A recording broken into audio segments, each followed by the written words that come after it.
नमस्कार। शून्य से संपूर्णता की ओर बाबा विजय वत्स जी। अध्याय 21। बुद्धत्व की घटना। शरद पूर्णिमा की वह रात मैं रोजाना सुबह और रात्रि में गौशाला मंदिर जाया करता था। गौशाला मंदिर के करीब एक समाधि हुआ करती थी, बाबा धर्मदास की।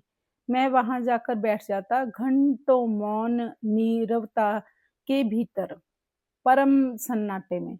वहां आसपास कोई शोरगुल नहीं, कोई आदमी पशु पक्षी कुछ भी नहीं होता था। मैं वहां जाकर बैठ जाया करता, घंटों बैठे रहता और फिर जब आंख खुलती तो अपने घर वापस चला आता। ऐसे ही बरसों बीत गए। नित्य प्रति का मेरा यह काम चलता रहा। मुझे याद है वह शरद पूर्णिमा की रात थी जब मैं मुख्य सड़क पर जा रहा था। मुख्य सड़क से बाबा धर्मदास की समाधि तक जाने के लिए एक छोटी पगडंडी जाया करती थी, जो कि बिल्कुल कच्ची थी। वहां पक्की सड़क नहीं बनी हुई थी। रेत के ऊपर चलकर मैं रोज जाया करता था। यही मेरा रोज का काम था। वहां खेतों में जो आसपास जमींदार लोग काम करते थे, जब मैं उनके समीप से गुजरता तो वह मुझे कहते, बेटा, यह आप यहाँ से मत जाया करो। यहाँ बहुत बड़े बड़े सांप रहते हैं। रात को समाधि के ऊपर तो विशेषतः सांप बहुत मात्रा में रहते हैं। उन्होंने मुझे कई बार चेतावनी दी थी, लेकिन ना जाने क्यों कुछ शुरू से ही मेरे मन में खतरों से खेलने का शौक था। मैं सदा ही खतरों से खेला करता था। जीवन मुझे एक खेल की तरह लगता था। मैं मुख्य सड़क से उस पगडंडी की ओर मुड़ गया। थोड़ी दूर आगे जाकर पहले दाएं मुड़ना पड़ता था, फिर बाएं मुड़ना पड़ता था। एक छोटा सा रास्ता था, वहां से गुजरना पड़ता था। आगे जाकर कोई करीब 15-20 कदम पर ही एक छोटा सा वृक्ष था। उसे मैं बौना वृक्ष कहा करता था। वह ऊंचाई में छोटा था, लेकिन था बहुत पुराना। वह ज्यादा ऊंचा नहीं था, लेकिन घना बहुत था, पत्ते और टहनियों से भरा हुआ था। मैं जैसे ही उसके पास पहुंचा तो मुझे भीतर से आदेश हुआ कि मैं चांद की तरफ देखूं। मैंने निगाहें उठाई और शरद पूर्णिमा के पूर्ण चंद्रमा को देखा। वह तो मेरे सिर के ऊपर ही खड़ा था। मैं बड़ा हैरान हुआ। चांद मेरे सिर पर कैसे आ गया? यह क्या हुआ जा रहा है? जैसे मेरे भीतर का खून ना जाने क्या क्या हरकतें कर रहा था। मेरे भीतर कुछ ऊपर उठे जा रहा था, सिर की तरफ। जैसे ही मुझे आदेश हुआ चंद्रमा की तरफ देखने का, मैंने चंद्रमा को देखा और मुझे ऐसा लगा जैसे चंद्रमा बिल्कुल मेरे सिर के पास आ गया है। मैंने अपनी उंगली उठाई तो जैसे मैंने चंद्रमा को छू लिया होगा, बस इतना करीब मेरी उंगली चंद्रमा पर लग गई। ऐसा दृश्य तो मैंने कभी नहीं देखा था। चंद्रमा तो बहुत दूर, बहुत ही दूर होता है, लेकिन आज तो मेरे बिल्कुल करीब आ गया था। चंद्रमा मेरे करीब कैसे आ सकता है? मैं कुछ सोच ही ना सका। मेरे सारे विचार बंद हो गए। एक अपूर्व शांति की लहर मेरे भीतर छा गई। मेरा एक पैर ईंट के ऊपर था और दूसरा पैर धरती के ऊपर था। ईंटें पहले से ही वहां पर खड़ी हुई थी, वहां पर पड़ी हुई थी। वहां एक छोटी सी दीवार थी जो कि गिर गई थी और उसकी ईंटें वहां बिखरी पड़ी थी। फिर मुझे आदेश हुआ कि दूसरा पांव भी इस ईंट के ऊपर रख लो। मैं उस आदेश की आज्ञा का पालन स्वतः ही कर रहा था। मैंने दूसरा पांव भी उसी के ऊपर रख दिया। मुझे कुछ भी पता नहीं था कि ये क्या हो रहा है। जैसे ही मैंने दूसरा पांव उसके ऊपर रखा, एकदम से जैसे बारिश हो रही हो, मेरी आंखें खुली थी। मैं देख रहा था, मेरे आंखों के सामने से दूधिया रंग के हल्के हल्के कण, वाइट पार्टिकल्स, मिल्की पार्टिकल्स मेरे ऊपर बड़ी मात्रा में गिर रहे थे। मेरे सिर के ऊपर, मेरे बदन के ऊपर, मेरे सारे शरीर के ऊपर। और मैं मूर्ति बना पड़ा था। ना मुझे कुछ सोच आ रही थी और ना कुछ समझ। ऐसे लग रहा था जैसे मेरे ऊपर किसी ने दूधिया कणों का पूरा समुद्र उड़ेल दिया हो। इतनी मात्रा में वह दूधिया कण थे कि उनका वर्णन करना बहुत ही कठिन है। वह मेरे ऊपर लगातार गिरे जा रहे थे और मैं कुछ भी समझ नहीं पा रहा था। जैसे जैसे वह गिरे जा रहे थे वैसे वैसे मेरे भीतर एक अपूर्व शांति छा रही थी और जैसे मैं लुप्त हुआ जा रहा था, मेरा शरीर लुप्त हो गया। मुझे शरीर का कोई भान ही ना रहा। देह भान समाप्त हो गया और ऐसा लगा कि मैं फैलता ही जा रहा हूँ। मेरा विस्तार होता जा रहा है। विस्तार होता होता ना जाने कहाँ तक फैल गया।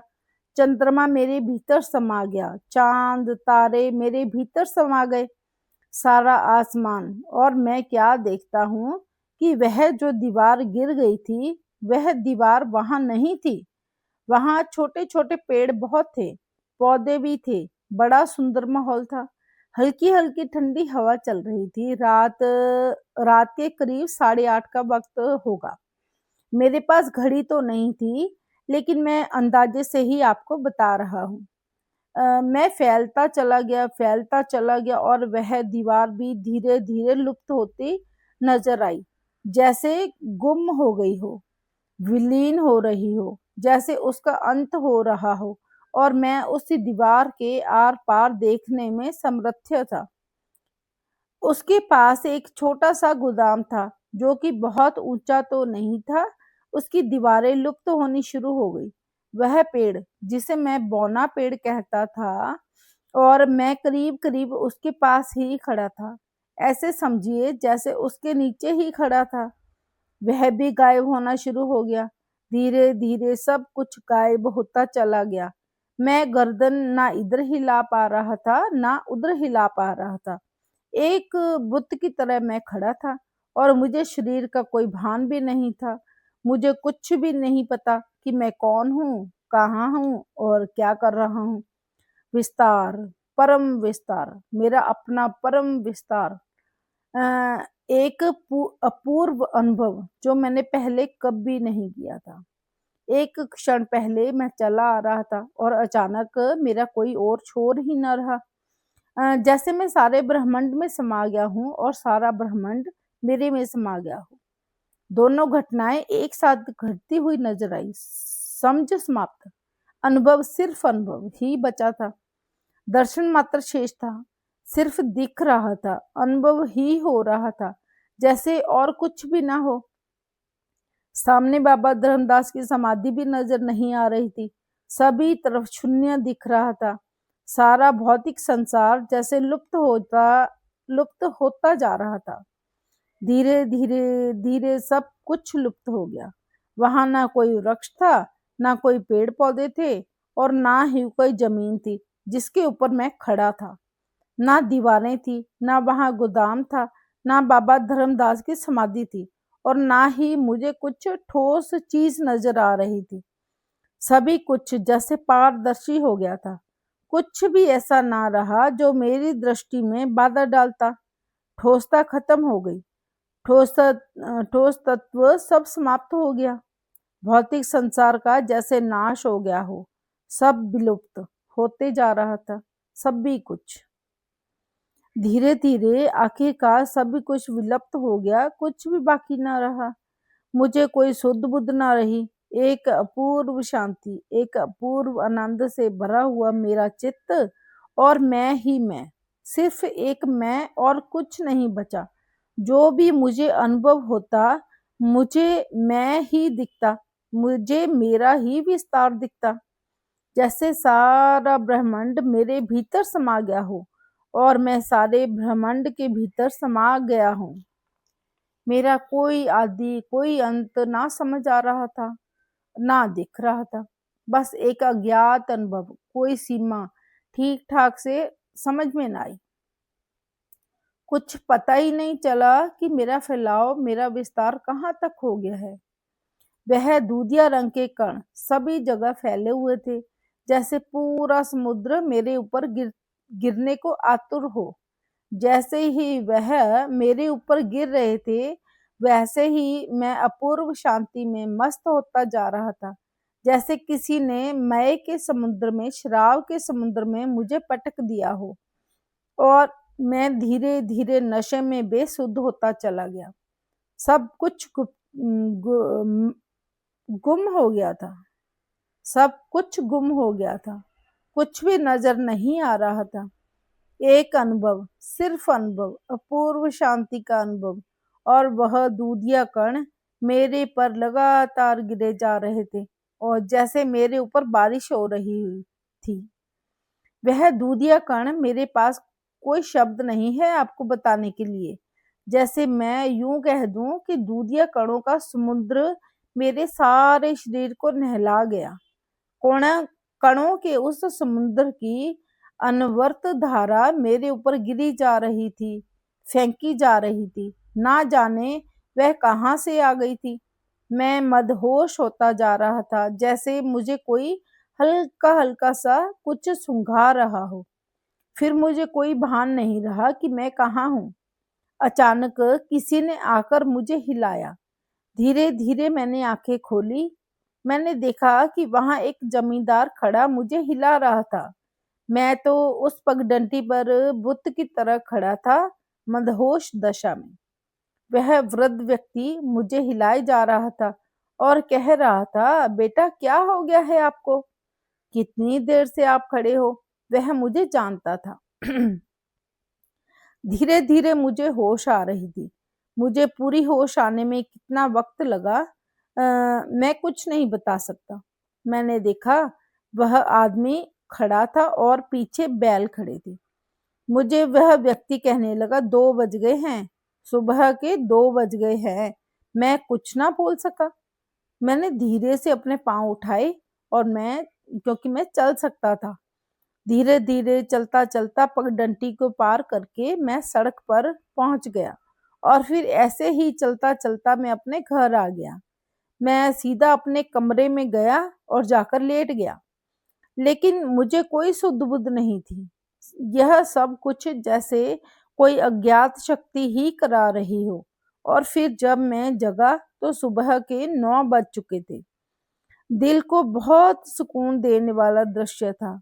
मुझे ऐसा लगा जैसे सारी प्रकृति नाच रही हो, खुशी मना रही हो, एक जश्न का माहौल चल रहा था। वह रात, वह पूर्णिमा की रात, वह शरद पूर्णिमा की रात मुझे नया जन्म दे गई। फिर मैं वह ना रहा जो मैं एक क्षण पहले था, जो उस पगडंडी पर गया था और जिसने जाकर ईंट के ऊपर पांव रखा था। वह जो वापस घर को आया, वह व्यक्ति नहीं था जो गया था। फिर तो जैसे कोई आया ही नहीं, बस गया ही था, आया कोई भी नहीं। यह अपनी समाधि के अनुभव का जिक्र मैंने पहली बार आपके सामने किया है। इससे पहले मैंने कभी किसी को अपनी समाधि का अनुभव नहीं बताया। फिर मुझे गुरु शंकराचार्य जी के शब्द, ब्रह्म सत्या जगत मिथ्या, ब्रह्म सत्यम जगत मिथ्या, याद आए। बिल्कुल सत्य कहा था उन्होंने, क्योंकि उस वक्त ना दीवार थी, ना गोदाम था, ना बाबा धर्मदास की समाधि थी, ना मुझे ईंटें दिखाई दे रही थी, ना धरती, ना चंद्रमा, कुछ भी तो नहीं था।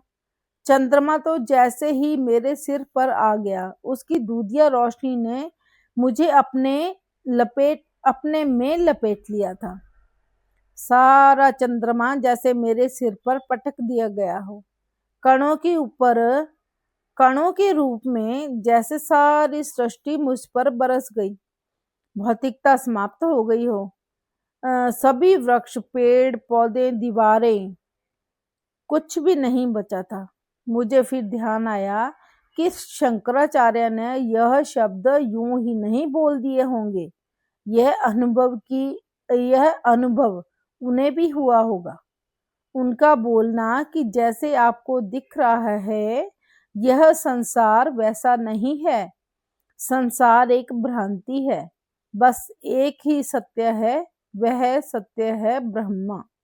जगत मिथ्या है। यह एक दार्शनिक सिद्धांत ही नहीं, बल्कि पूर्ण सत्य है। यह एक सूत्र नहीं है, यह सिर्फ शास्त्र में लिखी हुई बातें नहीं हैं। उन्होंने यह बात प्रगाढ़ अनुभव से कही होगी।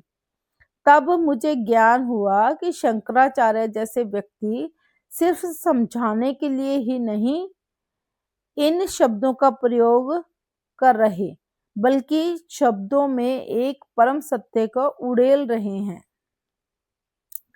उस दिन मैंने यह देखा कि जगत मिथ्या है, लेकिन ऐसे मिथ्या नहीं है जैसे हम सोचते हैं।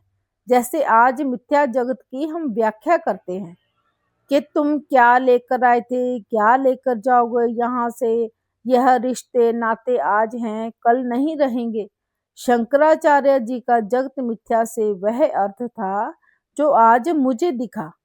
ब्रह्म एक है, ब्रह्मा एक है, बस एक ही फैला हुआ है, दूसरा कुछ है ही नहीं, वही है और केवल वही है।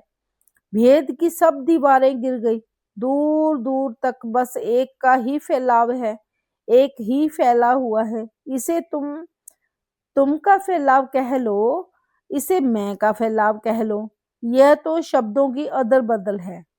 उस दिन मैंने देखा सब कुछ ढह गया, सब घर दीवार मंदिर सवारी कुछ भी तो नहीं बचा।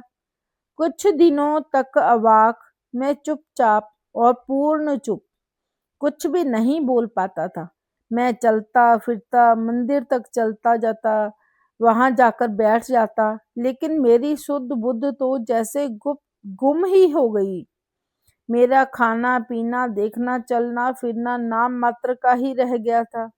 मेरी यह दशा 1 महीने तक रही। मेरे पिताजी की दुकान थी, मैं वहां चला जाता, खुद ही चाय बनाता और वहीं किसी कोने में बैठकर पी लेता। पिताजी पूछते रहते कि कुछ बता तो सही, तेरा कुछ दुखता है, तुम ऐसे क्यों फालतू इधर इधर इधर उधर फिरते रहते हो। मैं कुछ नहीं बोल पाता, यह भी नहीं कह पाता कि मेरा कुछ दुखता ही नहीं, मैं बिल्कुल ठीक हूँ। वहां से मैं मंदिर चला जाता, फिर खाना खाने घर आ जाता, कभी आता कभी नहीं भी आता। मैं भार मुक्त हो गया, जैसे लाखों जन्मों से चले हुए पथिक को उसकी मंजिल मिल गई हो। उस दिन के बाद मेरा चलना बंद हो गया, क्योंकि जब मंजिल आ जाया करती है तो फिर चलना भी बंद हो जाया करता है। उस दिन के बाद शरीर तो बहुत चला, लेकिन मैं कहीं नहीं गया, मैं वही हूँ जहां अभी हूँ। शरीर तो बहुत बोला, लेकिन मैं कुछ नहीं बोल पाया, मैं चुप ही रहा। मैं मेरे हिसाब से तो मैं सदा मग्न, सदा मस्ती में ही रहा। मैंने खाया, मैंने पिया, सारी क्रियाएं हुई, लेकिन मैंने कुछ नहीं किया। मेरे से निर्लिप्त, मेरे से बाहर सभी क्रियाएं होती चली गई। उस दिन मुझे समझ आया कि साक्षी किसे कहते हैं, वह साक्षी शब्द का सही अर्थ क्या है। फिर अचानक मुझे समझ आया कि भगवान कृष्ण जिसे स्थिति प्रज्ञा कहते हैं, उसका अर्थ क्या होता है। उसका अर्थ होता है प्रज्ञा में स्थित हो जाना। प्रज्ञा साक्षी को कहते हैं, उस साक्षी में स्थित हो जाना। और जो एक बार उस साक्षी में स्थित हो जाता है, फिर वहां से बाहर आने का कोई रास्ता नहीं है। फिर वह कभी बाहर नहीं आ पाता। वह बाहर आना चाहता भी है, वह बाहर आना चाहता भी नहीं, और अगर चाहे भी तो नहीं आ पाता। वह बाहर आना चाहेगा भी क्यों। अपार मस्ती के समुद्र में हर वक्त डूबा हुआ कौन चाहेगा कि वह इस मस्ती से बाहर निकल आए।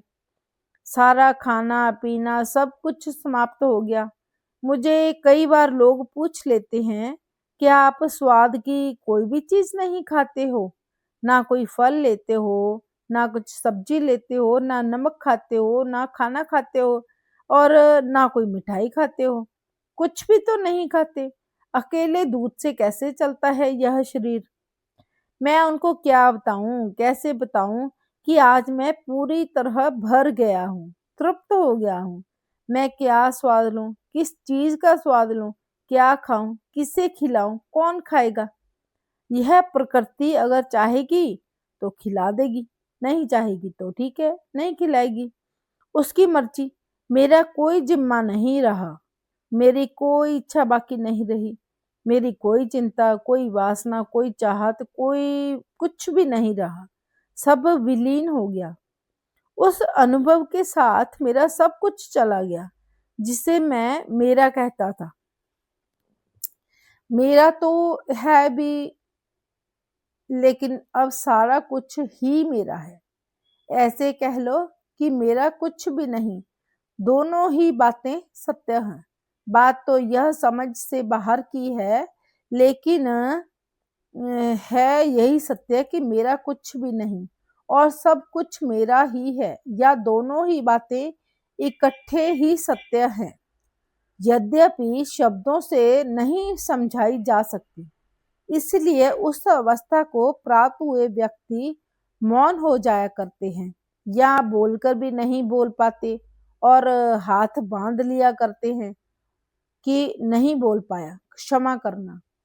कुछ तो बोल ही नहीं पाते क्योंकि वह बोला जा ही नहीं सकता। अब मैं इसे कैसे समझाऊं? यह सारा कुछ जो मैंने देखा, यह मैं आपको कैसे समझाऊं? मैंने देखा सब कुछ, लेकिन शब्दों में तो मैं आपको अब भी नहीं समझा सकता। अब भी मैं आपको यही समझा रहा हूं कि मैं नहीं बोल पाया। उस अनुभव को मैं इशारा मात्र ही कर सका। आपको पूरा पूरा तो अब भी नहीं बोल पाया और कभी भी नहीं बोल पाऊंगा, और कोई भी नहीं बोल पाएगा। कोई भी नहीं बोल पाया है। निश्चित रूप से यह सत्य है। बहुत सी बातें समझ में आई। एक एक दरवाजा खुलता गया। सच्चाई का एक दरवाजा खुलता गया। सच्चाई का एक एक दरवाजा खुलता गया और फिर सारे दरवाजे खुल गए, जैसे मुझे एक मास्टर की यानी सर्व कुंजी मिल गई हो। एक ऐसी कुंजी जो हर ताले को झट से खोल दे। यह मास्टर की शब्द सिर्फ शब्द ही नहीं है, यह वास्तविकता है। उस दिन मुझे वह सर्व कुंजी मिल गई। अब इस अनुभव को मैं आपको कैसे समझाऊं? मैं बोला, आज बोला, लेकिन नहीं बोल पाया, यह भी मैं भली भांति जानता हूँ। शायद आप मेरे बोलने से कोई अंदाजा ले गए होंगे। निश्चित ही आपको कुछ ना कुछ तो अनुभव हुआ ही होगा। मेरे बोलने को शायद आपने किसी रूप में समझा तो होगा, लेकिन जितना आपने समझा वह ठीक नहीं है। क्यों? क्योंकि समझ में जिसने देखा उसके भी नहीं आया। मेरी खुद की समझ में भी नहीं आया कि वह क्या था, और आपको कैसे बता सकता हूँ। इसलिए मुझे ध्यान में आया कि जिन ऋषि मुनियों ने यह कहा है कि वह अज्ञात ही नहीं, वह अज्ञेय भी है। उन्होंने ऐसा क्यों कहा? वह जाना ही नहीं जा सकता, वह जाना ही नहीं जा सकता। उसके बारे में बोला भी नहीं जा सकता। वह अनुभव में आता है, और परंतु वह ऐसा अनुभव है जो बताया ही नहीं जा सकता। कारण? क्योंकि जिसके कारण हम बता सकते हैं वह जीव, जिसके द्वारा हम बता सकते हैं वह जीव, वह वाणी वहां तक पहुंच ही नहीं पाती। शब्दों में सामर्थ्य नहीं है, वह तो अनंत अनंत मील की दूरी पर है। इनकी छाया भी नहीं छू पाती उसको। आज उस विशाल ने यह इच्छा जगा दी, और मैंने साहस किया उस अनुभव को शब्दों में आपके आगे रखने का, जिसे पूर्णतः ना कोई बोल पाया है और ना ही कोई बोल पाएगा। धन्यवाद।